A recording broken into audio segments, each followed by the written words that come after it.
सोच शब्द एक, अर्थ अनेक। गीता में भगवान श्री कृष्ण जी ने कहा है, आप दृष्टि बदलिए, सृष्टि बदल जाएगी। सोच में आज का विषय जो है वो बहुत ही गंभीर है और थोड़ा ध्यान से सुनिएगा। एक बार माता पार्वती ने भगवान भोलेनाथ से पूछा कि प्रभु, कुकर्म को कितने भागों में बांटा गया है और कुकर्म की सजा का क्या प्रावधान है। तो उसमें भगवान भोलेनाथ जी ने कहा कि पार्वती, कुकर्म को 3 भागों में बांटा गया है। पहला, पाप, जो कभी जाने अनजाने में थोड़े बहुत लालच से या स्वार्थवश किया जाता है, जो आदतन नहीं है, उसको प्रायश्चित करके थोड़ा दंड भुगत के उसकी माफी मिल सकती है। उसके बाद आता है अति पाप। अति पाप वो पाप है जिसमें जघन्य अपराध, हत्या, लूट, डकैती, नशे का कारोबार, यहाँ तक कि रेप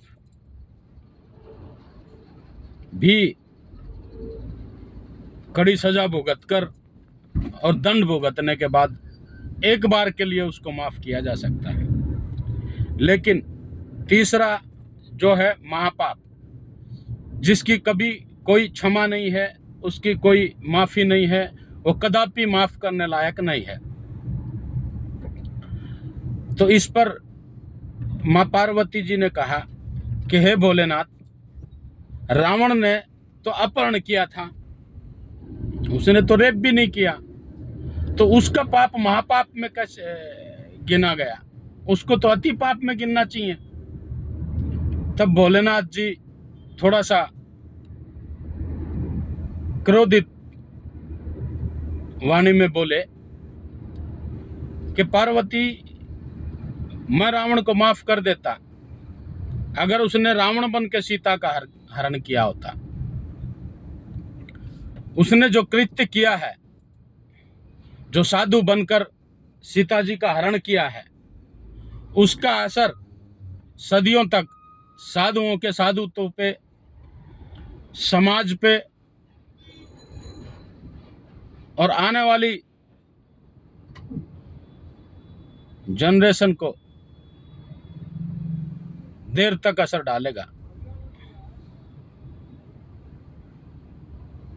तो साथियों, आजकल भी कमोबेशी ऐसे ही महापाप रोज हमारे सामने देखने को मिलते हैं। हाथ में कलावा बांधकर, हिंदू नाम रख के हमारी बहन बेटियों के साथ जो कृत्य किया जा रहा है, ये महापाप में आता है और इसकी कोई क्षमा नहीं होनी चाहिए। आजकल देख रहे होगे कि छांगुर बाबा जैसे नीच प्रवृत्ति के लोग आजकल जो रावण जैसी हरकतें कर रहे हैं, उनका जघन्य अपराध जो है वो महापाप में आता है और महापाप को कभी क्षमा नहीं किया जाना चाहिए। इसलिए मेरा जो सनातनी भाई कलयुग में राम का कार्य करेगा और इस महापाप को मिटाने के लिए अति पाप करेगा, उसके साथ हम तन मन धन से, उसके परिवार के साथ मैं व्यक्तिगत रूप से आजीवन तन मन धन से उनकी सेवा करूंगा। ये मैं इस वीडियो के माध्यम से घोषणा करता हूं। हो सकेगा उचित इनाम भी उसको देंगे। राधे राधे।